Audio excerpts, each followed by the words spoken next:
Alright, it's Barry, and today on Growing I've got everything you need to know to grow your own sunflowers.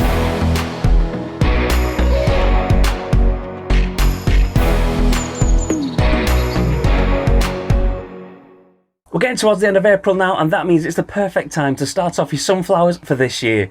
Sunflowers are my absolute favourite flower to grow, with loads of different varieties in different sizes and colours to choose from. Sunflowers are part of the helianthus genus, which comprises of around 70 species of annual and perennial flowering plants in the daisy family Asteraceae. I always think it's interesting to learn about which plants are related, because a lot of the time you'll find some really interesting and weird things that have happened as a result of evolution, especially with plants, as a lot of the differences that you see in plants and flowers are a result of their relationship with animals and insects, and that's usually either because the animal or the insect pollinates the plant or distributes its seeds. At least that's one of the main reasons in plants that haven't been modified by humans for specific characteristics, like with vegetables. And sunflowers are one of those weird ones because they're related to lettuces, and you don't often see lettuces flower unless you grow them and they bolt. But lettuce flowers are very much like daisies and dandelions, which are also Asteraceae, and if you think of a massive daisy, it's pretty much going to look like a huge sunflower. The species of helianthus are native to North, Central and South America, and the common name sunflower most often refers to the most popular variety, Helianthus annuus, which typically grows in temperate climates during the summer and into early autumn, with the peak growth season occurring in midsummer. I've got loads and loads of sunflower seeds to sow today, so let's get those in now.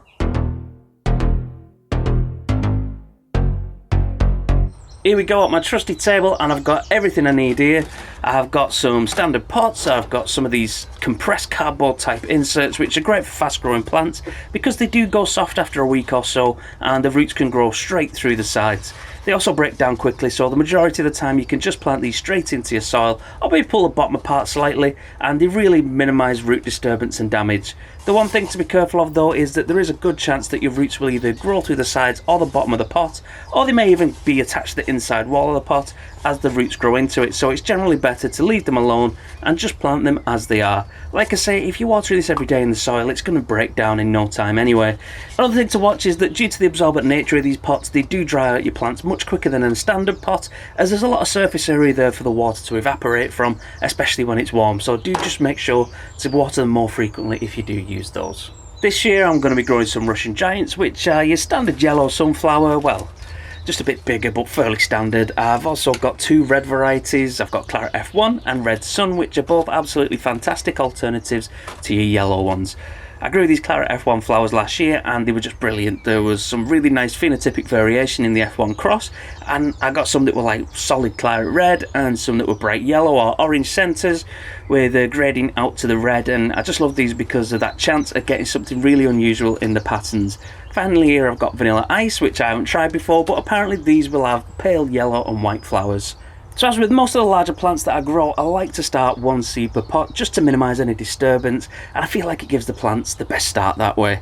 I'm going to be sticking a bit of compost in each one of these, and then I'm just going to put one seed in around 1 centimetre deep and cover it over, and the first job is to fill up these with some compost.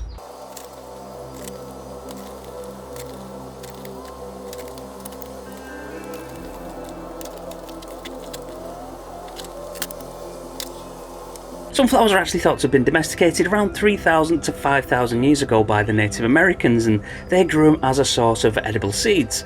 Then they were introduced to Europe in the early 16th century, possibly by the Spanish, as it was around that time that they brought potatoes and tomatoes to Europe from South America, and then they found their way to Russia, where they were selectively bred for the oil in the seeds before those varieties made their way back to Central America. And that's where we get these varieties like Russian Giants from, because they grow huge seed heads with tons and tons of these massive seeds, which is obviously great if you want to use them for oil.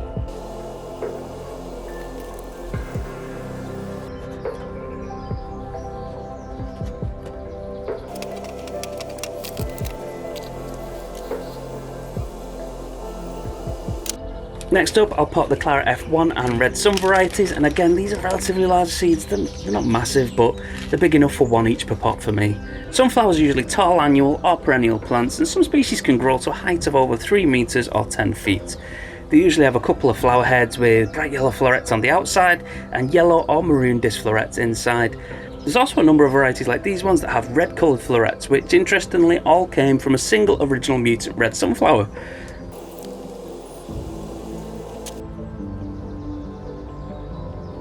While they're growing, sunflowers tilt to face the sun during the day, but they do stop once they flower.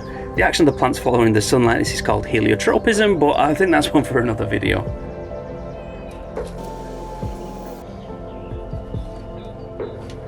And finally I've got the vanilla rice seeds here, and these ones are actually quite small for sunflower seeds, so I do think these might be smaller plants, and I suppose we'll see.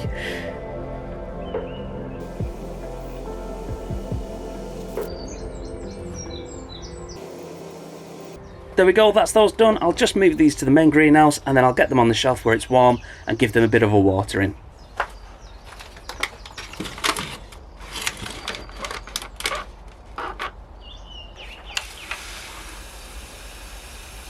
They'll need a week or so to start germinating, and you can also use a heated propagator or a heat mat to keep the soil at around 16 degrees Celsius, which does speed up the germination a bit and it does get them off to a flying start. It's really nice in here now though, so these are going to be absolutely fine. I'm going to stick propagator lids on them just for now to keep the humidity up, and they'll be great.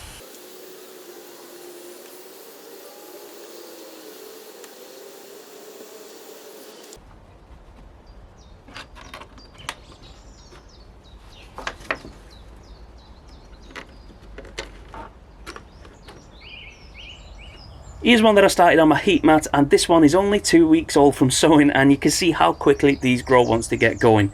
This one's ready to move into a bigger pot, so that'll help it keep on growing, and I'm going to do that today. If you want to stagger your plants to keep a constant flower display going on through the whole of summer, give it maybe a week or two and then sow some more. So that's it for today. Hopefully now you've got all of the information that you need to start off some massive sunflowers for this year.